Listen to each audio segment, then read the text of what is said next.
Bom dia a todos. Sejam bem-vindos a este workshop de literacia em saúde, organizado pelo Value for Health Collab. Eu sou Raquel Silva, sou responsável pela área de literacia em saúde no Collab. Reunimos hoje um excelente painel de convidados que passo de imediato a apresentar. Vou fazer uma apresentação muito breve, porque depois terão a oportunidade de se apresentar e dar a conhecer melhor o seu trabalho. Vou descrever então rapidamente as pessoas que nós temos. Temos Cristina Vaz de Almeida, professora investigadora e especialista nas áreas da literacia em saúde e da comunicação para a saúde. Ricardo Encarnação, médico especialista em psiquiatria da infância e da adolescência e Country Medical Director da Roche. Temos Thursday Hedral, consultora que produz conteúdos na agência de simplificação Claro. Temos Rui Nogueira, médico de família da ARS Centro, que foi presidente da Associação Portuguesa de Medicina Geral e Familiar de 2015 a 2020. E temos Sara Carvalho, docente do ensino superior e investigadora, é um dos membros fundadores da Mulher Endo, a Associação Portuguesa de Apoio a Mulheres com Endometriose. Eu vou agora fazer uma breve apresentação do meu lado e depois, a seguir, teremos a oportunidade de responder a perguntas do público que o meu colega Simão estará a gerir e depois fará então a súmula dessas perguntas e dará então conta das perguntas que nos interessam então conversar a seguir.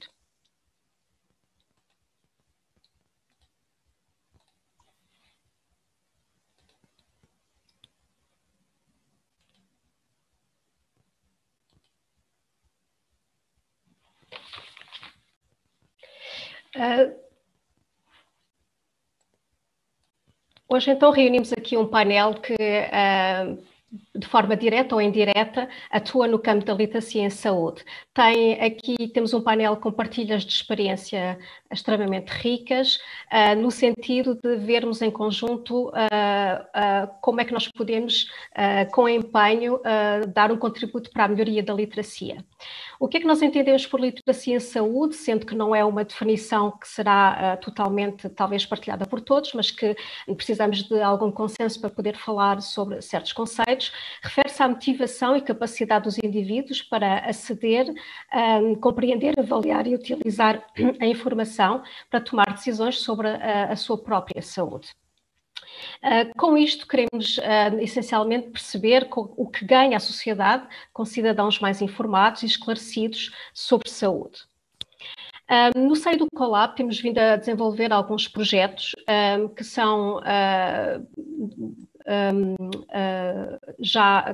já em andamento desde o ano passado, e aquilo que nos interessa, ou o foco da nossa investigação, está essencialmente no controle da qualidade da língua e na sua adequação à comunicação por meios digitais. Também damos uma ênfase específica à concepção de interfaces de comunicação entre terapeutas e médicos e doentes, na realidade e em realidade virtual, sempre com o intuito de facilitar a todos a compreensão dos conceitos utilizados em saúde. Sendo que um dos elementos essenciais e chave é sempre o envolvimento do cidadão na cocriação desses conteúdos em saúde. Um dos exemplos que tivemos o prazer de colaborar o ano passado foi no controle de qualidade linguística da app CUF, no sentido da adaptação da linguagem da app ao utilizador. Foi-nos pedido para fazer uma revisão linguística no sentido da clareza da linguagem utilizada, no melhoramento da linguagem inclusiva, de harmonização dos termos utilizados nessa aplicação, para conferir a todo o produto, uma coerência conceptual. Outro projeto no qual nós tivemos o prazer de colaborar, e estamos ainda a colaborar, é uma parceria entre a FCT, a Faculdade de Ciência e Tecnologia, a Faculdade de Ciências o Value for Health Collab, que foi, portanto, um projeto que foi fruto de um prémio, peço desculpa, que o Collab ganhou, que foi o Prémio de Investigação Colaborativa Santander do ano passado. Em que é que consiste este prémio? A equipa é multidisciplinar, como podem ver, não vou citar todos porque são muitos membros e alguns até estão aqui presentes. O projeto de realidade virtual este projeto de realidade virtual acaba por ser um projeto muito interessante, porque vai naquele sentido que eu há pouco enunciei, que é o de estabelecer uma comunicação mais eficiente entre os utilizadores da tecnologia, por um lado os terapeutas, não é? Numa situação de traumas pós-Covid, portanto, o estabelecimento de uma comunicação mais eficiente entre os terapeutas e os doentes. No nosso caso, a elaboração, a concepção do módulo de comunicação que vai poder estabelecer essa rede de comunicação eficiente entre os envolvidos é o mote deste projeto. Um aspecto que nós ao qual não deixamos de dar importância no Collab, e fruto também da minha própria formação na área da linguística e da terminologia, tem muito a ver com a questão da compreensão dos conceitos. Isto é, nós partimos da ideia de que dificilmente nos podemos entender, ou os conceitos de saúde serão entendíveis, se eles previamente não forem trabalhados, organizados, sistematizados e definidos. E é nesse patamar de entendimento, onde a terminologia tem um lugar de excelência, que nós concebemos os nossos produtos. Um exemplo concreto onde a aplicação desses conceitos estará evidente em breve, quando estará disponível no site do projeto, é neste projeto onde o Value for Health Collab é parceiro, tem a ver com, e o líder é novamente a Cold School, com a parceria do Laboratório Germano de Sousa, onde o intuito foi ajudar as pessoas a melhor entender a leitura do seu boletim após o teste sorológico e perante o número de perguntas e de dúvidas que existem na interpretação desse boletim, demos aqui um contributo no sentido aqui do Collab, em específico a área da literacia em saúde, criar um glossário que ajuda os cidadãos a melhor entender os conceitos-chave que existem e que lhes são apresentados nesse boletim.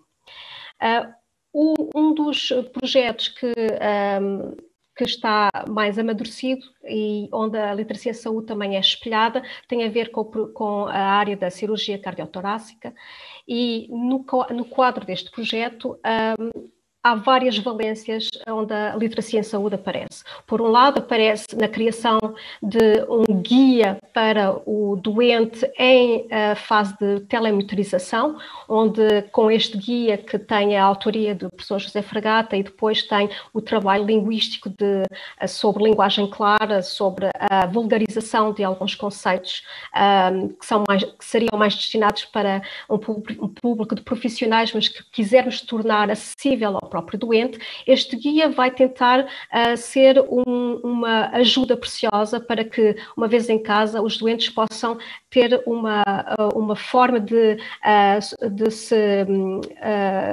capacitarem para melhor entender os problemas que possam surgir e tentar resolvê-los antes de tomar uma atitude mais de ansiedade, por exemplo. Poderão ver que neste guia tem lá todos os passos necessários para resolver alguns problemas que são apenas não são graves, vamos dizer assim. Associado a esse guia também temos então o aporte conceptual, a parte da terminologia, onde os conceitos são claros e são apoio à compreensão do guia. E, finalmente, queríamos, então, hoje dar conta da criação da nossa plataforma, nosso espaço de promoção de literacia em saúde, que é a plataforma Arnaud, que será em breve disponibilizada ao público. Esta plataforma visa coordenar, de uma certa forma, não é? Todos os projetos em termos conceptuais, isto é, teremos a terminologia associada aos projetos que temos no seio do Colab, explicados em linguagem clara, com definições vulgarizadas para o cidadão comum.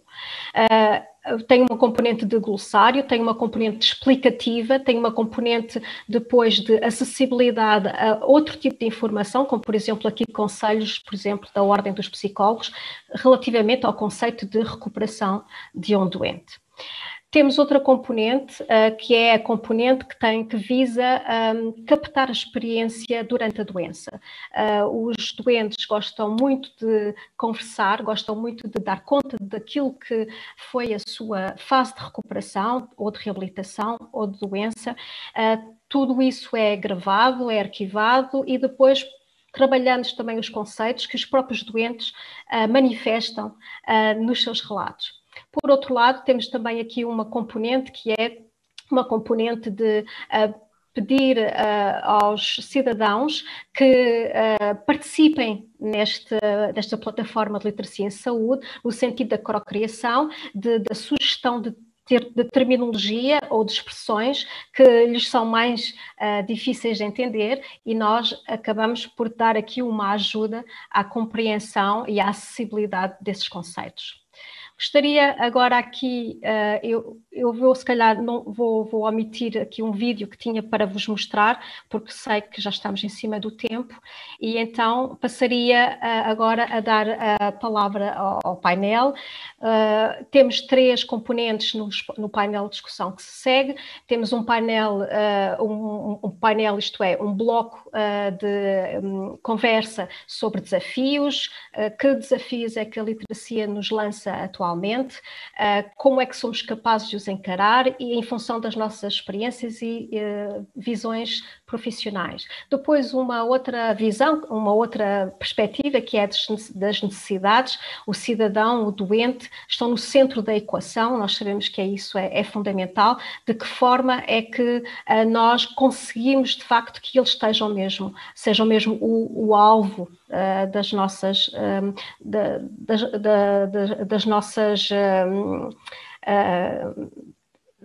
soluções.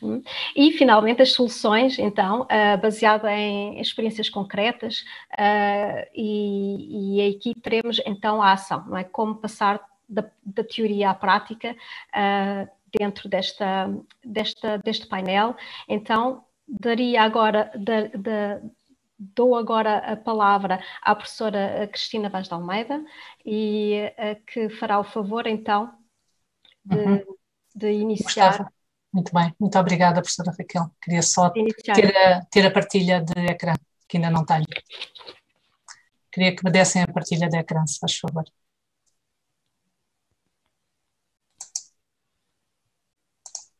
Muito bem.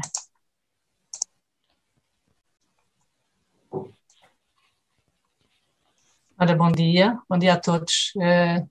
Obrigada pelo convite para este painel, sobretudo o agradecimento à professora Raquel Alves da Silva. Em relação à minha apresentação, eu gostaria de apresentar este pequeno slide, porque isto de facto mostra o interesse que a comunidade académica, científica e de saúde vem tendo ao longo dos anos sobre a literacia em saúde. Isto tudo começou com o ISPA há 10 anos atrás, com uma proposta que eu fiz ao professor Carvalho Teixeira, que ele aceitou, de pormos a literacia no tema da formação avançada. Hoje em dia já temos uma pós-graduação, continua a ser a única em Portugal, mas de facto vemos aqui estes convites que me fizeram das organizações de saúde, das associações, também a nível da responsabilidade social, como Portugal se está a tornar cada vez mais interessado neste tema da literacia em saúde. Eu tenho o doutoramento em Ciências da Comunicação com a especialização em literacia em saúde.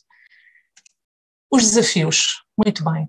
A literacia em saúde afeta toda a gente, como sabemos, não é? Gosto desta imagem de Escher, que trabalhou sobre a complexidade humana.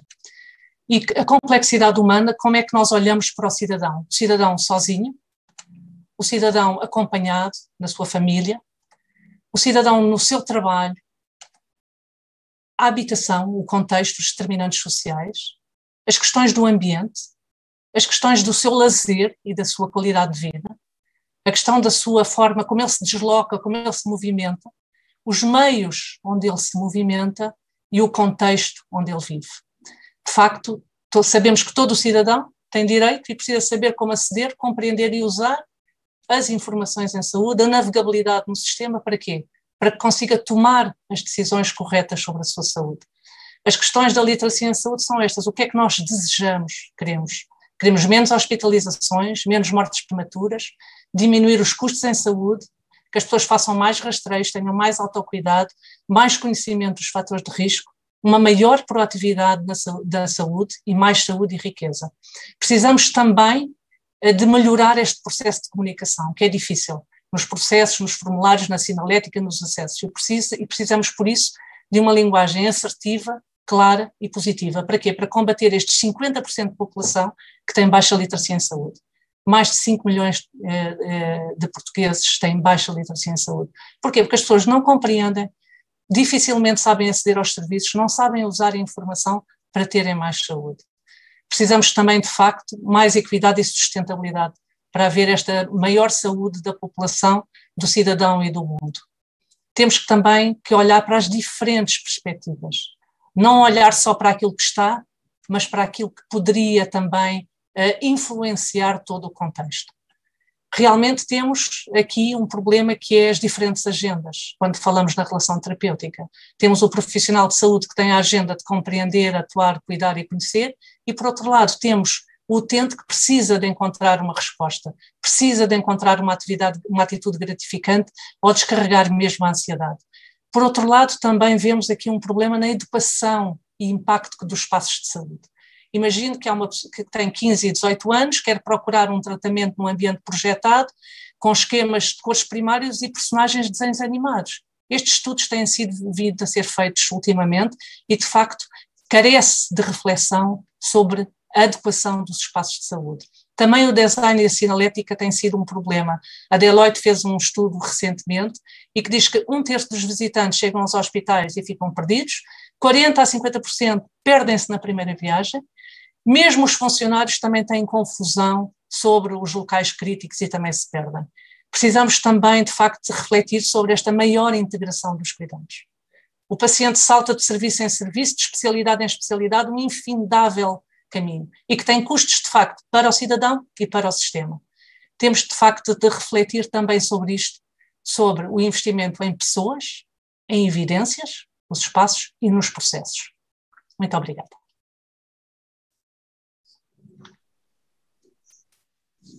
Terminei a minha parte. Obrigada. Ricardo. Sim, obrigado Raquel, obrigado ao Value for Health Collab pelo convite, a mim e à Roche, para podermos estar a partilhar uma visão e contribuir para esta visão de conjunto. É um privilégio estar aqui e é um privilégio seguir a apresentação da Cristina, porque sinto muito mais confortável, porque se eu me esquecer de alguma coisa, tudo aquilo que eu tinha conseguido pensar que seria interessante partilhar hoje, eu acho que já foi coberto e, portanto, na realidade eu tenho a minha expressão neste momento em níveis muito aceitáveis e muito tranquilos. Eu gostava de, enfim, primeiro refletir porque é que me convidaram e na realidade eu sou médico, pedopsiquiatra, tenho os desafios que todos os meus colegas médicos enfrentam a lidar com crianças, com famílias, a falar de temas muito complexos de uma forma que crianças consigam perceber e que as suas famílias consigam perceber e encontrar aí uma linguagem comum, mas acredito que o convite surgiu pela minha função atual na Roche, de diretor médico desta empresa farmacêutica, que se preocupa e tem um histórico de trazer inovação científica sobre a forma quer de medicamentos e tratamentos, quer sobre a forma de meios de diagnóstico. E isso fez-nos refletir muito sobre o nosso papel. Se por um lado essa é claramente a nossa missão, transformarmos vidas de pessoas que sofrem de doenças graves em todo o mundo, para as quais não existem ainda soluções completamente, enfim, soluções cabais que consigam resolver e tratar essas doenças. Por outro lado, a nossa missão não se pode esgotar aí. E é muito claro para nós que temos que ter um papel ativo na melhoria dos cuidados de saúde, em particular, neste caso em Portugal, e isso passa, sem dúvida, por contribuirmos para uma mais e melhor literacia em saúde. A Cristina falou dos números que são assustadores, não é? Metade da população portuguesa tem níveis baixos de literacia em saúde. E quanto mais a ciência evolui, quanto mais as soluções de tratamento diagnóstico se tornam mais complexas, não é difícil nós anteciparmos que este número vai continuar a subir em vez de acontecer o oposto.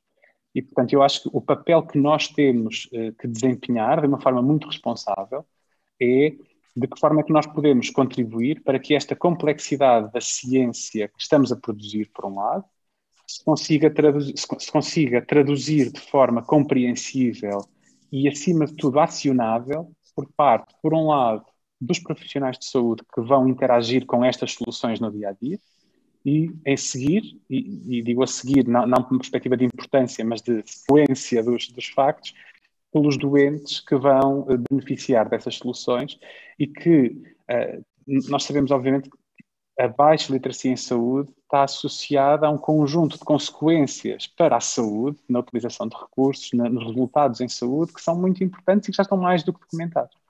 Portanto, nós temos que garantir que o que fazemos chega ao seu destinatário último, que é isso que nos faz sair da cama todos os dias motivados para trabalhar, mas que chega de uma forma compreensível e acionável. E para isso temos que trabalhar com todos os intervenientes no sistema para garantir que essa mensagem chega dessa forma ao destino. Obrigada, Ricardo. Então, Tesdei. Ela não está? Então vou passar a palavra ao Rui. Rui, estamos a falar de desafios. Ligar o micro. Muito obrigado. Antes de mais, cumprimentar todos, agradecer o convite à doutora Raquel Silva e, mais do que agradecer, permitam-me felicitá-la pela iniciativa. Esta iniciativa tem muito significado, para mim, particularmente, tem muito significado, e poder participar com estes ilustres companheiros de painel é ainda uma satisfação maior. Deixe-me também felicitar pela iniciativa desta plataforma Arnaud. Esta plataforma Arnaud, dedicada à saúde, é capaz de ter aqui um toquezinho de linguista, não é? Porque é uma palavra homófona, será? Porque o Dr. António Arnaud, que nos escreve Arnaud como o nome da plataforma, mas a fonética é a mesma. Eu tive o grato privilégio de conhecer o Dr. António Arnaud, de poder até ter privado com ele, enfim, é da minha cidade, é daqui de Coimbra, e, portanto, uma plataforma Arnaud dedicada à saúde, com tudo aquilo que tem de significado esta iniciativa e esta preocupação desta plataforma, por aquilo que me foi dado perceber aqui, é, para mim, um grande motivo de satisfação e, por isso, também felicitá-la pela iniciativa, pelo arrojo de fazer esta plataforma e desenvolver estes conteúdos, com certeza, e naquilo que eu puder ser útil, por favor, pode contar com a minha colaboração. Em relação aos desafios, e o primeiro desafio era a nossa apresentação, e para mim faz sentido fazer esta apresentação porque é necessária para o desenvolvimento depois da ideia e até depois nas outras duas viagens também faz sentido. A dizer que eu sou médico de família é uma especialidade eclética, é uma especialidade que podemos dizer diferente das especialidades tradicionais, mas a mais antiga de todas, porque é o médico da pessoa. O médico começou por ser médico da pessoa, mais do que das doenças. O desenvolvimento tecnológico, científico, enfim, aquele que nós conhecemos hoje, atribui uma grande importância, e nós próprios atribuímos uma grande importância ao desenvolvimento científico e técnico, mas não podemos perder de vista o nosso foco, que é a pessoa.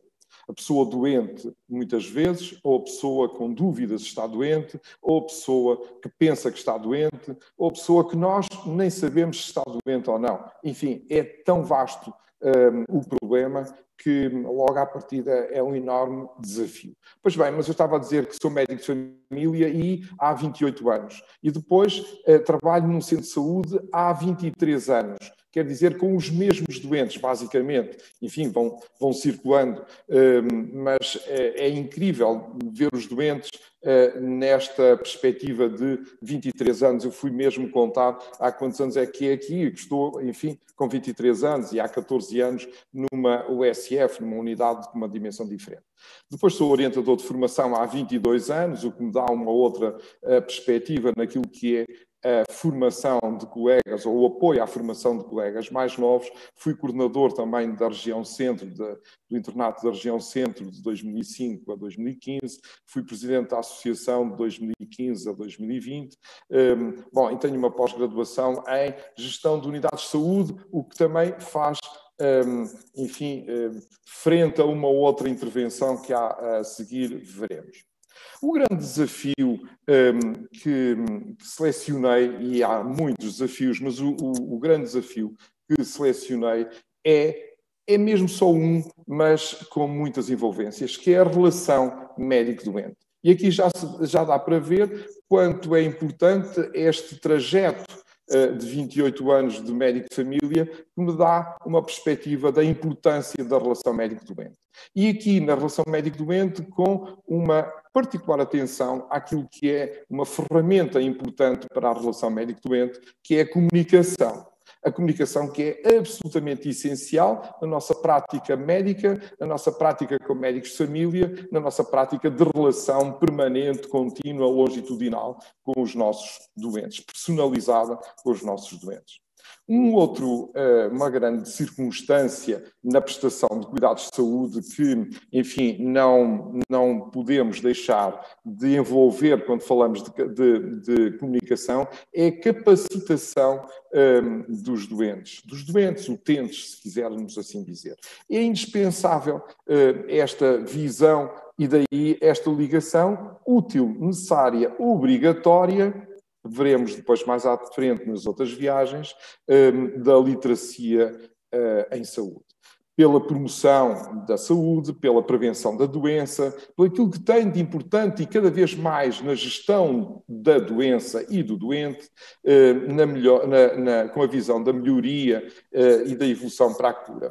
Tudo isto e agora fazendo uso também da ideia da professora Cristina Vaz de Almeida, com uma visão que é incrível na nossa prática profissional, que é a complexidade. A complexidade, enfim, do Edgar Morin e com os desenvolvimentos que, entretanto, teve e que é inevitável ser um denominador comum à nossa prática clínica, prática do dia-a-dia, prática na relação médico-doente, envolvendo o doente, necessariamente capacitando o doente de maneira a envolver-se no processo de cura ou de evitar a própria doença ou de ajudar outros doentes. Nós temos hoje uma perspectiva tão larga que precisamos não apenas dos pais que cuidam dos filhos, mas dos filhos que cuidam dos pais, como dos amigos que cuidam dos vizinhos, etc. Ou seja,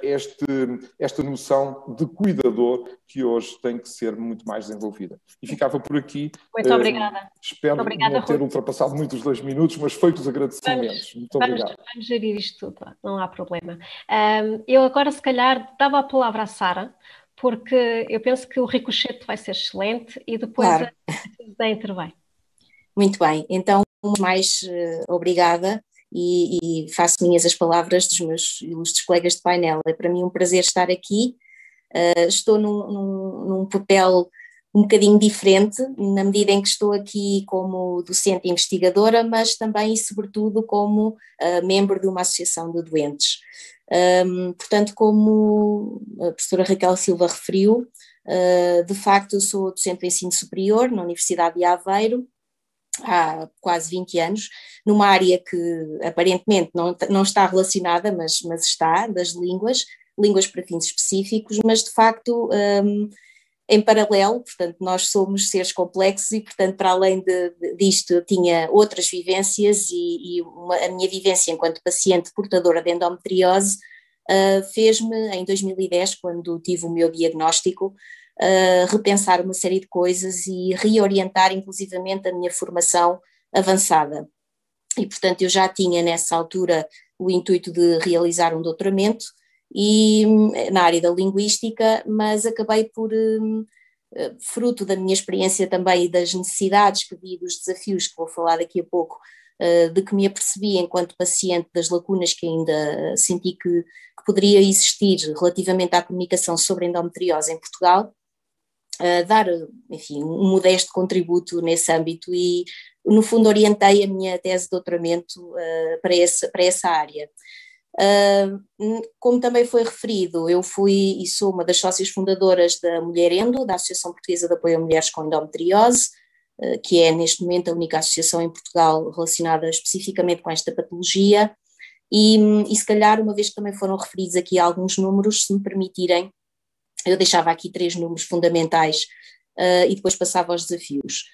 Portanto, o número 1 em 10 é a estimativa que na literatura se aponta para o número de pacientes com endometriose. Portanto, em cada 10 mulheres, uma terá endometriose, o que se traduz em números bastante significativos a nível mundial. Mas, de facto, depois na prática, o que é que isso acarreta? Acarreta um atraso significativo no diagnóstico. O outro número que eu gostava de deixar aqui é um intervalo relativamente grande, de 6 a 12 anos. Mais uma vez, na literatura há muita disparidade, mas prevê-se que seja, em média, o número de anos que demora desde que a pessoa obtém o diagnóstico, ou desde que a pessoa tem os primeiros sintomas até obter o diagnóstico formal. E isso, obviamente, que tem consequências inúmeras, não é? Também a nível financeiro para os diferentes estados, não é? Os diferentes países. E depois, agora fazendo aqui a ligação ainda com o aspecto financeiro, um bocado acima de 9.000 euros por paciente por ano, era um outro número que eu gostava aqui de deixar, de um estudo que já foi feito há algum tempo, o Endocost, que estudou vários países a nível europeu, não Portugal, mas estamos a trabalhar nesse sentido, e que estima em mais de 9.000 euros, no fundo, os valores que são gastos por paciente por ano em custos diretos e indiretos relacionados com endometriose. E, portanto, estes são, para já, os desafios com que alguém que lida diretamente com endometriose tem de abordar.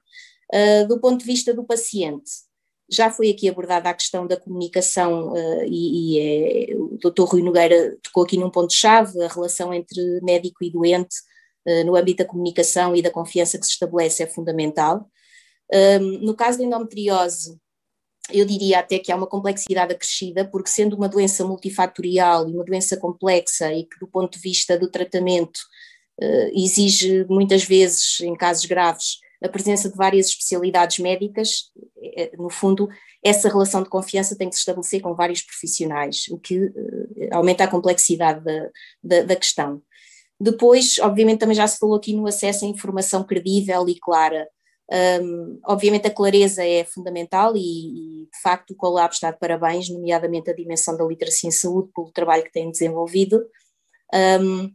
No Centro de Linguística da Universidade de Lisboa e também aqui na Universidade de Aveiro, no trabalho de investigação que procuro fazer, o objetivo é de facto contribuir para essa clareza na informação e também do ponto de vista multilingue, porque os pacientes que existem em Portugal não falam todos o português como língua materna, mas a questão da informação credível eu acho que era também um aspecto a destacar, numa altura em que nós vivemos numa era de fake news para tudo. No caso da saúde isso também é muito premente. Há tanta informação que muitas vezes o paciente não sabe onde pesquisar a informação e qual é essa informação mais credível. Apenas terminava, porque sei que o tempo é curto nesta fase, com o desafio também para uma associação, portanto, para quem está do lado da associação. A associação acho que tem um papel e na nossa visão das coisas nós somos somos importantes mediadores aqui, nesta ligação entre paciente e especialista, profissional de saúde, e o desafio obviamente também passa por essa comunicação com todos esses interlocutores, diferentes e com necessidades diferentes, mas por outro lado, e aqui permitam que seja também, que falo de forma muito concreta, quem trabalha no associativismo na área da saúde, obviamente que o faz, eu diria quase na totalidade dos casos, de forma voluntária, e isso depois um dos desafios que nós temos nós temos ideias, nós queremos implementá-las, temos os contactos, mas muitas vezes, como temos as nossas profissões diárias, falta-nos disponibilidade e é difícil em Portugal conseguir algo em termos de financiamentos a tempo inteiro e para podermos ter pessoas totalmente dedicadas ao desenvolvimento das soluções que queremos implementar. Muito obrigada, Desculpa, Sara. Raquel. Não, faz mal. Vamos juntar depois as necessidades e as soluções. Vamos acabar bem. Passo agora a palavra para outra perspectiva muito interessante, que é da linguagem clara.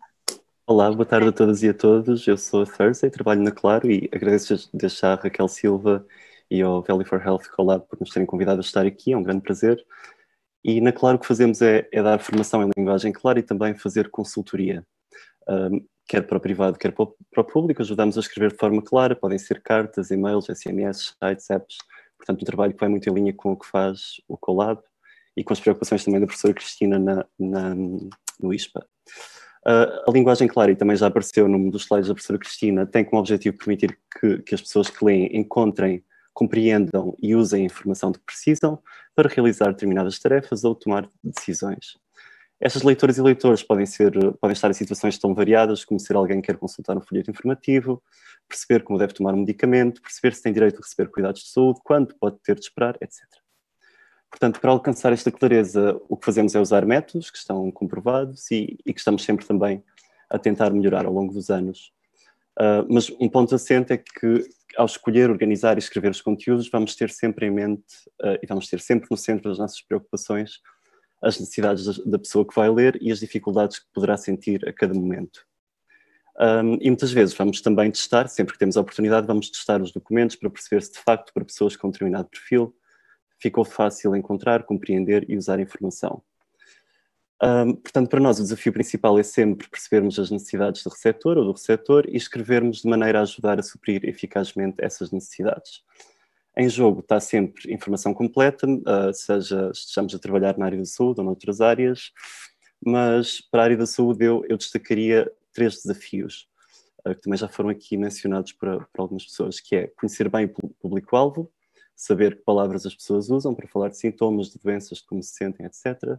E conhecer bem essa linguagem e o nível de literacia das pessoas. Depois, validar conteúdos complexos, não é? Que são muito delicados, portanto, temos de manter sempre um rigor para não fazer asneiras. E depois, adequar a comunicação à estratégia da intervenção, portanto, trabalhar com equipas multidisciplinares, geralmente, que podem envolver profissionais de saúde, médicas, enfermeiras, assistentes sociais, ativistas, psicólogos, etc. E passaria a palavra. Obrigada. Mais uma componente essencial. Esta questão de nós sabermos o que queremos escrever, para quem queremos escrever e como devemos fazê-lo é absolutamente essencial. Não é? Passamos agora para as necessidades e juntamos as soluções. O que é que nós temos que fazer atualmente, cada uma com as nossas competências, e somos aqui um painel multicompetente, não é? E multidisciplinar. O que é que cada um pode fazer para suprir necessidades e apontar soluções? Esta será a última ronda, uma vez que temos já há pouco tempo, mas tem cada um pouquinho mais de tempo, e começaria então por dar a palavra ao Rui. Ok, muito obrigado. Eu elegi uma das minhas áreas de interesse e que tenho estado a desenvolver e faço uma pergunta metodológica. Como desenvolver competências de literacia em saúde na sociedade digital, tendo em conta o contexto de inverno demográfico, promovendo o envelhecimento ativo e tendo em conta o doente crónico e a complexidade de cuidados?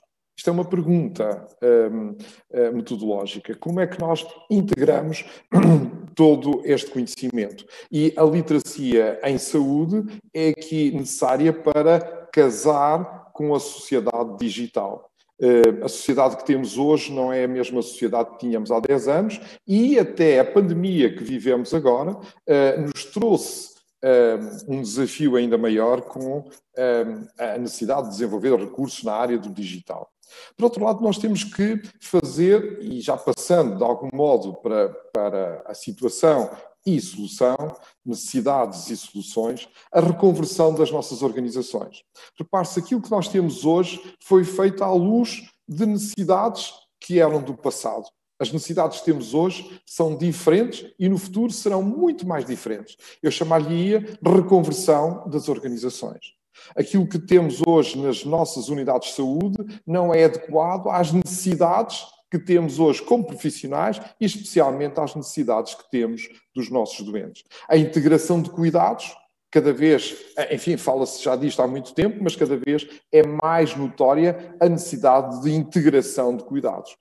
Não faz sentido de hoje de outro jeito. Nós temos múltiplos profissionais e, portanto, temos que enquadrar equipas multiprofissionais. Eu, como médico, não posso viver sem muitos outros profissionais. Viver no sentido profissional aqui. A complementaridade é absolutamente necessária. Eu preciso de psicólogo, preciso de nutricionista, preciso de assistente social. Eu, os meus doentes. Ou seja, para além das especialidades médicas, vai muito para além das especialidades médicas. Por outro lado, precisamos de intersubstituição. Se eu não estou sempre, tem que haver alguém que faça as mesmas funções que eu faria se estivesse disponível. E isso tem que ser pelo menos possível em 60 horas por semana. Ora, eu não posso trabalhar 60 horas por semana, mas a necessidade dos meus doentes é pelo menos 60 horas por semana, se quisermos contar 12 horas por dia, 5 dias úteis, porque se quiséssemos até podíamos acrescentar, e aos fins de semana ninguém está doente, ninguém tem dúvidas sobre se está ou não está doente. Eu aprendi agora, é uma questão pontual, aprendi desde há um ano, que é mais fácil os meus doentes terem o meu número de telefone. Os meus doentes hoje têm, quase todos, enfim, principalmente aqueles que estiveram envolvidos com Covid, mas depois todos aqueles que, de uma forma, enfim, secundária, estiveram envolvidos porque tiveram que ter consultas adiadas, tive que contactar com eles, têm o meu número de telefone. E hoje fazemos uma vida diferente na relação com os doentes, relação médico-doente, comunicação, voltamos a esta área, com um denominador comum que é a complexidade da prestação de cuidados de saúde. Mas há a personalização, há a continuidade de cuidados, há a globalidade, a acessibilidade, a segurança e o desenvolvimento profissional contínuo. Não podemos estar a falar de cada um deles per si, mas são tópicos do conhecimento que temos que desenvolver e temos que enquadrar cada vez mais na nova realidade que temos, uma realidade diferente, enfim, a tal sociedade digital, mas tem que estar acessível a todas as pessoas. E uma em cada 5 pessoas, com tendência para uma para cada 4 pessoas, tem mais de 65 anos em Portugal. Nós somos uma sociedade envelhecida e cada vez vai ser mais. Este é a principal, eu já não diria problema, mas é a principal circunstância que nós temos na nossa sociedade atual. Somos uma sociedade envelhecida. Na Europa assim acontece, em Portugal mais do que nos outros países. Enfim, nós somos o terceiro país da Grécia e Itália no envelhecimento, muito embora estejamos muito próximos uns dos outros, muito mais do que muitos outros países, a Irlanda mais novo, e mesmo dentro de Portugal, com situações muito diferentes de região para região. Aliás, como se viu também na pandemia, onde há mais óbitos, onde há mais velhos. Bom, as tecnologias de informação e comunicação são então fundamentais e terão que fazer um novo salto e com certeza que os técnicos destas áreas têm que se aproximar do problema. Ou seja, ainda fica mais complexo porque vamos envolver técnicos que até agora não estavam envolvidos ou não os envolveríamos com tanta facilidade nas nossas discussões. Pois bem, é absolutamente necessário que os técnicos de informática e de comunicação, e aqui já temos alguns, não é?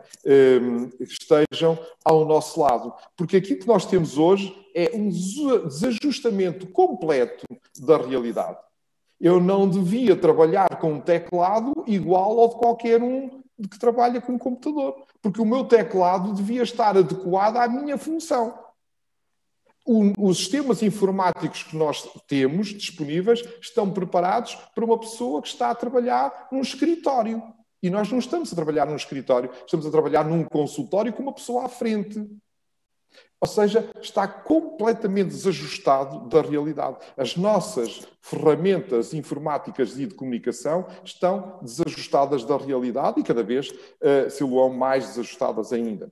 Não estamos dirigidos ao utilizador. São obsoletas, são complexas. O gestor do doente crónico, só para terminar, o gestor do doente crónico é ainda uma outra realidade. Nós temos que desenvolver esta literacia também junto de quem gera com um doente crónico que tem que ter circuitos facilitados. O desenvolvimento de novas competências ao longo da vida, de técnicos que têm que se aproximar dos doentes e, se não tivermos pessoas capacitadas, de pouco vale o conhecimento e a ação que lhes dirigimos. Ou seja, as pessoas para quem trabalhamos têm que estar capacitadas para acolher aquilo que é o nosso conhecimento, porque senão não vale nada ou vale muito pouco aquilo que é o nosso trabalho. Muito obrigada, Rui. A mensagem é, a complexidade é muita, os desafios da tecnologia estão aí e então há que encontrar soluções adaptadas. Talvez seja essa a mensagem. Ricardo. Muito obrigado. Sim, obrigado. Vou tocar certamente em alguns desses pontos e vou fazê-lo de uma forma, vou tentar ao máximo ser sistematizado. Aqui, eu diria que um dos principais desafios que nós, em tudo que pensamos na saúde, eu diria que é a sustentabilidade do nosso sistema de saúde. E é crítico assegurarmos isso. E provavelmente a literacia em saúde, e mais e melhor literacia em saúde, poderá ser o contributo mais barato, mais acessível, mais fácil de implementar para termos uma saúde mais sustentável. E, portanto, o que é que nós podemos, o que é que eu posso partilhar, por exemplo, do que é que nós temos feito? Uma das perguntas que a Raquel nos colocou. Eu acho que há dois projetos que inevitavelmente estão muito próximos em termos temporais e muito próximos do coração.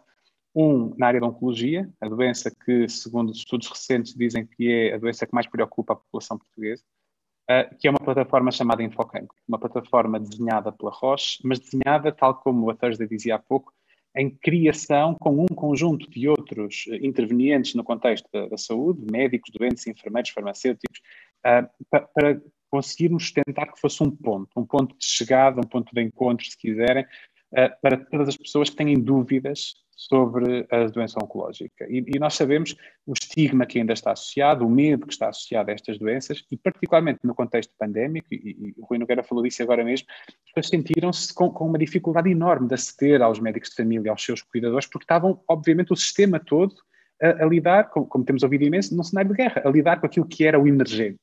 E, portanto, é fundamental existirem outras formas de aceder a esta informação que se quer, obviamente, credível, robusta e clara, sobre o cancro, neste caso. O outro projeto para uma população completamente diferente, e há pouco falávamos da necessidade de adaptarmos a comunicação ao receptor. O projeto chama-se Alex, e Alex é o nome de um adolescente, tal como qualquer outro adolescente, cheio das mesmas vontades e desafios dos outros adolescentes, mas que tem hemofilia. Uma doença que, tradicionalmente, é vista como condicionante significativa das atividades, particularmente atividades físicas. E o que nós queremos com este projeto, também desenhado em co-criação, é garantir que é possível, com uma gestão adequada e informada das doenças, ter uma vida o mais normal possível e atingir os marcos normais do desenvolvimento. Portanto, o que é comum a estes projetos, para além do óbvio, que é a comunicação adaptada, é a co-criação com outros stakeholders, é o envolvimento, por exemplo, dos nossos profissionais de comunicação, que são profissionais com uma experiência enorme na área da saúde, e é fundamental este envolvimento para que a literacia em saúde as comunicações seja mais eficaz, e depois está disponível gratuitamente para que o público possa ver. Movendo agora um bocadinho a agulha para o que é que eu acho que são áreas em que nós temos que encontrar certamente uma solução eficaz para o futuro. Eu selecionei duas e acho que as duas se tocam muito. Uma é a literacia em saúde, na minha perspectiva, não pode estar ligada apenas ao doente e à população em geral. Os profissionais de saúde têm um imenso desafio pela frente hoje em dia e já falámos hoje um pouco disto. Por um lado, é o de traduzirem a ciência, que cada vez é mais complexa para si próprios, mas têm que conseguir entender, mas têm que conseguir traduzir de uma forma compreensível para os seus doentes.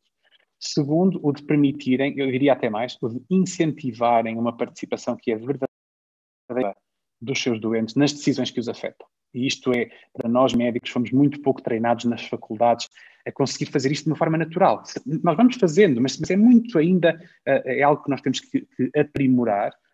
E depois eu diria que o terceiro ponto nesta dimensão é o de nós, enquanto profissionais de saúde, aprendermos também a compreender a transformação, por exemplo, a transformação digital que a saúde está a atravessar. E então, se nós juntarmos estas duas áreas de literacia ou iliteracia numa mesma dimensão, que é a literacia de saúde, ou em saúde, e a literacia digital, os números serão ainda mais preocupantes. E, portanto, claramente, esta transformação está em curso, está a acontecer agora.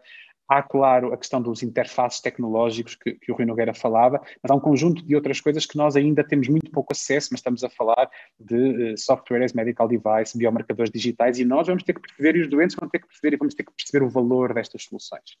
Por último, aquilo que eu acho que é a eterna promessa adiada, que é o doente verdadeiramente no centro. A literacia em saúde tem que partir do conhecimento sobre o funcionamento de cada sistema de saúde. E a Cristina mostrou aqueles exemplos e aqueles números assustadores, não é? De quantas pessoas se perdem nos corredores dos hospitais e do nosso sistema de saúde.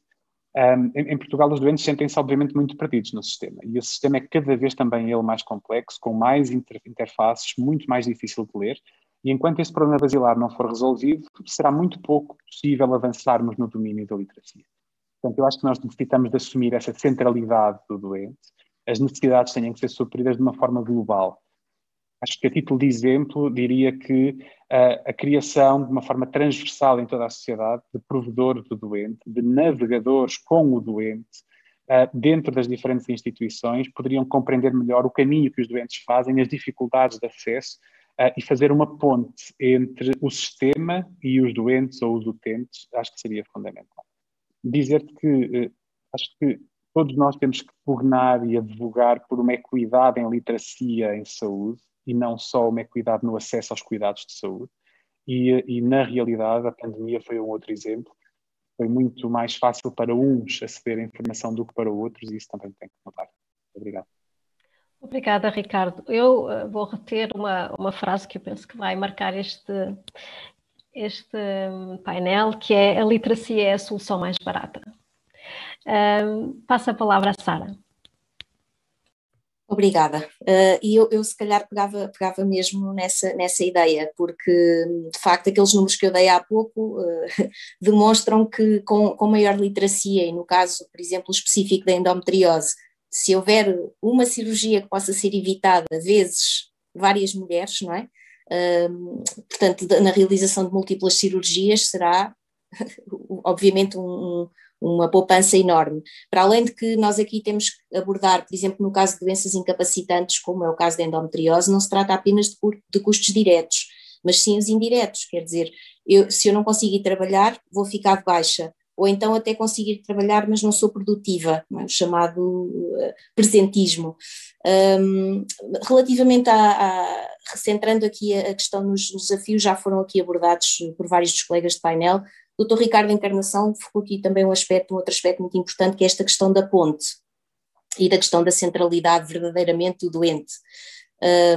Eu atrever-me-ia a dizer que nós estamos aqui, não é? Portanto, nós temos interesse em participar ativamente nesse processo de cocriação. Nós vamos pesquisar informação, independentemente do que aconteça. Portanto, havendo essa interação com os profissionais de saúde, e com os outros restantes intervenientes, e sentirmos essa integração na cocriação de produtos e de recursos, é extremamente importante, porque vai permitir que essa pesquisa, por exemplo, de informação não se perca no mar nebuloso de recursos que andam por aí, e por outro lado, de facto, confere uma motivação extra ao doente que efetivamente quer resolver a sua situação, quer aprender a gerir o seu processo de saúde e a sua situação de saúde. Relativamente à questão da capacitação, que também foi aqui abordada, eu gostaria, se me for permitido, de dar aqui um exemplo muito concreto de duas iniciativas que nós tentámos fazer na Mulher Endo. Uma delas é, ao que julgamos saber, pioneira até no campo da endometriose a nível mundial. Portanto, nós na transição de 2018 para 2019, precisamente por causa daqueles desafios todos que tínhamos identificado e que eu abordei, que eu falei há pouco, sentimos que havia necessidade de nós, para termos um papel mais ativo nessa ponte, nomeadamente, por exemplo, na intervenção em escolas, porque identificámos imediatamente o público entre os 11, 12 anos até aos 18, 20 anos, como um público-chave nessa questão da informação sobre esta patologia e na sensibilização de quer alunas, quer alunos para a endometriose. Mas sentimos que tínhamos de fazer mais e que tínhamos que ter um pouco mais de bagagem e para além do apoio, obviamente, dos profissionais de saúde especialistas em endometriose com o qual temos contado e que muito agradecemos desde o início, no fundo lançámos a nós próprios um desafio e concorremos a um projeto que foi financiado no âmbito do Portugal 2020, que se intitulava pelo reconhecimento da endometriose em Portugal. E no âmbito desse projeto nós participámos, portanto eu e mais 15 colegas, no total 16 pacientes, participámos num programa de formação especializada em endometriose, certificada. E portanto fizemos quase 70 horas de formação, com especialistas desde, obviamente, ginecologia, mas também medicina da reprodução, psicologia, urologia, etc., mas muito focada para a endometriose. E, portanto, esse foi um passo muito interessante na capacitação que nos leva aqui a um conceito que também tenho vindo a estudar e que no Centro de Linguística também, que é o conceito de paciente especialista. No fundo, que é um conceito que depois me interessará muito continuar a explorar, é um paciente que adquiriu determinado tipo de formação de maneira formal e que poderá ter aqui um papel, lá está, de ponte, de mediador neste processo todo. Por fim, isto permitiu-nos já pôr no terreno algumas coisas, infelizmente a pandemia não nos deixou continuar, mas já conseguimos chegar até quase 500 jovens no final de 2019, início de 2020, em várias escolas do país e é isso que vamos tentar continuar a fazer. Para além disso, nós tentamos fazer, obviamente, a divulgação a outros níveis, que depois poderei abordar mais tarde nas questões, uma vez que o nosso tempo já está curto. Mas esta questão da capacitação é algo que, obviamente, está no centro de tudo e que queremos continuar a apostar. Obrigada. Obrigada, Sara. Haveria muito para dizer, de facto. Passo a palavra agora à Thursday. Ok, muito rapidamente, porque já temos pouco tempo. Em relação aos problemas, acho que já foram aqui bem diagnosticados, não é? Temos um problema que a falta de literacia é cara, não é? E põe em risco a sustentabilidade do sistema de saúde. E, por outro lado, para as pessoas pode causar problemas, confusão, perda de tempo e, em casos extremos, mesmo danos para a saúde. Rapidamente, então, as soluções. Eu acho que em relação às novas tecnologias, como já foi dito, não temos opção. Se nós não ocuparmos esse espaço, as pessoas vão continuar a usar o Dr. Google e as consequências podem ser graves. Portanto, temos mesmo de criar interfaces, seja entre especialistas e doentes, seja mesmo para analisar dados e tomar decisões. Temos de criar interfaces e programas que nos permitam fazer isso e tirar o melhor proveito das novas tecnologias. As soluções, pronto, eu aqui tenho de puxar a brasa à minha sardinha, acho que passa sempre pela linguagem clara, quer para a capacitação dos profissionais, quer para a capacitação das pessoas, e sem isso, de facto, não será possível eles participarem, se não tiverem conhecimentos claros sobre doenças, seja o que for. E outra solução que me parece muito importante e que a Sara também já referiu é trabalharmos para coletivos específicos e a partir desses coletivos. Portanto, quando eu podia falar aqui muito rapidamente de uma experiência que fizemos com a Cosmic Care e com o grupo de ativistas em tratamento, foi no ano passado, e o objetivo era fazermos um postal sobre chemsex, portanto, para que os participantes reduzissem os riscos quando têm este tipo de sexo. E foi uma experiência muito boa porque estávamos a trabalhar com duas associações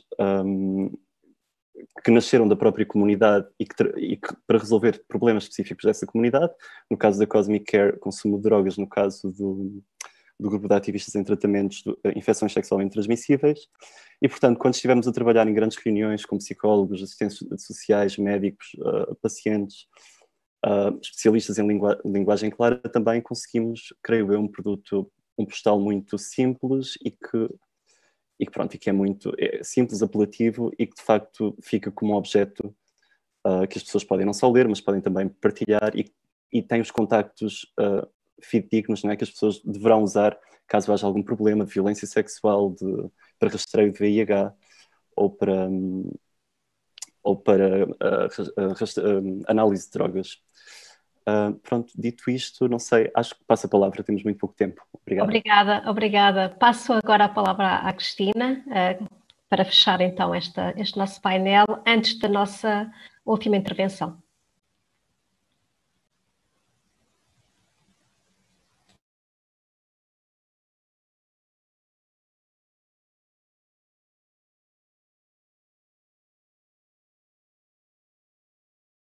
Cristina está sem micro.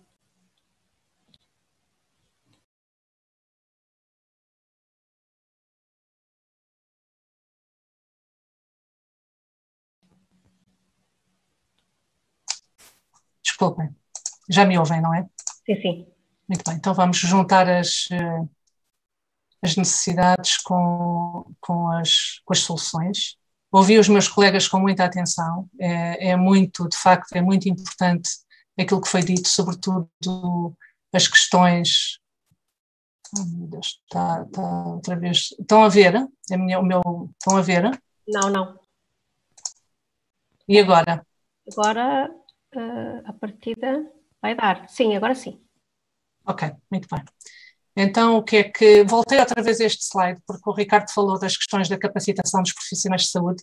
Eu, de facto, já tenho uma longa lista de capacitação dos profissionais de saúde, mas é preciso fazer mais. Apesar destes milhares de profissionais estarem preparados e saberem o que é a literacia em saúde, temos que avançar muito mais profundamente para esta capacitação, porque os profissionais, de facto, são o lado mais forte da balança, como eu digo. Em relação às reflexões e necessidades, eu acho que nós temos que responder a algumas perguntas importantes. Como é que nós queremos que as experiências do paciente sejam no futuro?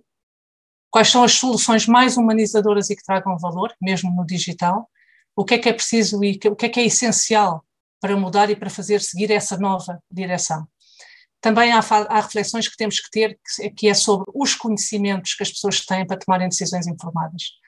As questões dos problemas e das barreiras que as pessoas têm, a autoeficácia, ou seja, perceber se a pessoa realmente consegue fazer, as questões das crenças negativas, as questões da motivação e do envolvimento. Hoje em dia falámos muito na motivação e no envolvimento, cada vez mais a área, por exemplo, do marketing social trabalha nestas questões da motivação, as questões da resposta às perguntas colocadas, o bom questionamento, a motivação do paciente e da família.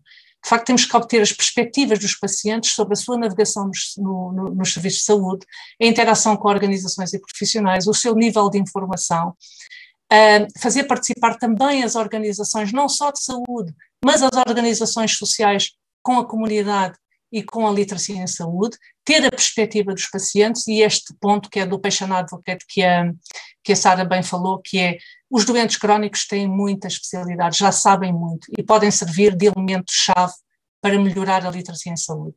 Quanto às soluções e ações, o Ricardo falou na sustentabilidade e de facto está aqui os objetivos do desenvolvimento sustentável. A literacia é um determinante de mudança e por isso temos que fazer estes 4 pontos que é trabalhar em rede cada vez mais, trabalhar mais em parceria, especialistas com a comunidade, com a academia, com as empresas, com as organizações, reforçarmos a ação na comunidade, conseguir construir os tais ambientes saudáveis de saúde física, mental, espiritual, construir as políticas públicas saudáveis em que a saúde não está só na saúde, a saúde está em todos os setores, realmente focar nas experiências do paciente para levar à inovação, não é? É preciso seguir o caminho do cliente, ter a tal perspectiva biopsicossocial, a tal saúde espiritual com práticas humanizadoras. Ainda agora saiu este estudo muito interessante dos bedside healers, que são pessoas que estão profissionais ou mesmo voluntários que estão ao pé dos doentes e que vão conversando com eles, vão tendo uma abordagem humanística. Isto de facto melhorou muito a experiência geral do atendimento do paciente. Temos que reimaginar os espaços físicos e digitais. Temos que criar experiências positivas, intuitivas, inspiradas, conectadas. E por isso também temos que juntar as disciplinas, o design, a arquitetura, a arte, a música, a computação espacial, a realidade virtual, a realidade aumentada, etc. Criar as tais experiências espaciais integradas positivas, que possam conectar os tais pontos online e offline. Avaliando também no espaço, em relação à saúde da população, os materiais educativos, os folhetos, a segurança, os jardins terapêuticos, a parte da natureza que é essencial o tal conceito de bem-estar holístico, desde 1998, que a Organização Mundial de Saúde nos fala. O paciente também deve fazer parte da resposta. Ele tem que participar na solução. E estes cuidados de assistência integrados, nós temos que assegurar o tal contínuo de atendimento. Para quê? Para que consigamos analisar a satisfação percebida, trabalhar a segurança, a eficiência, fazer um tal atendimento de alta qualidade, não é? Dentro do envelhecimento, e há outros estudos também que nos dizem que é preciso atender um conjunto de fatores, não é? Desde a simplificação do layout, o acesso à natureza, a familiaridade, o acesso aos itens do dia-a-dia, a estimulação sensorial, mesmo a própria alimentação ser aprimorada, ter acesso à experiência de relaxamento e mindfulness, espaços personalizados. E, de facto, quando o Dr. Rui Nogueira falou das questões da saúde digital, isto foi um trabalho que lançámos há pouquíssimo tempo e que fala precisamente nisto, da humanização da saúde digital. O tal reforço positivo, o tal que o digital tenha as conexões da relação frente a frente. Nas questões do acesso e do uso, nós temos que, de facto, ajudar as pessoas com baixo nível económico a terem mais acesso aos serviços. E para isso temos que trabalhar com as comunidades. Também em questão da proteção dos dados, o indivíduo tem que saber que os seus dados estão protegidos, apesar de partilhar estão protegidos.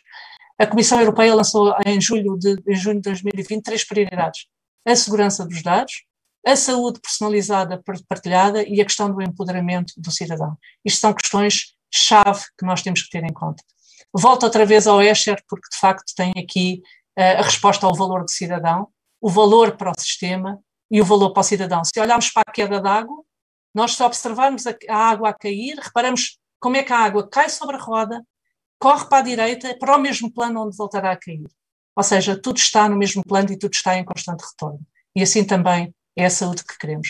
De facto, um valor pelos olhos dos pacientes, onde haja maior integração de cuidados, inovação digital, preocupações com o projeto espacial, com o bem-estar, com as parcerias, ter em conta a cultura e os contextos onde a pessoa está, as competências técnicas e relacionais, as competências de comunicação. É o meu modelo que está validado, o modelo ACP, a assertividade, a clareza e a positividade, a simplificação e standardização de processos e as questões da proximidade.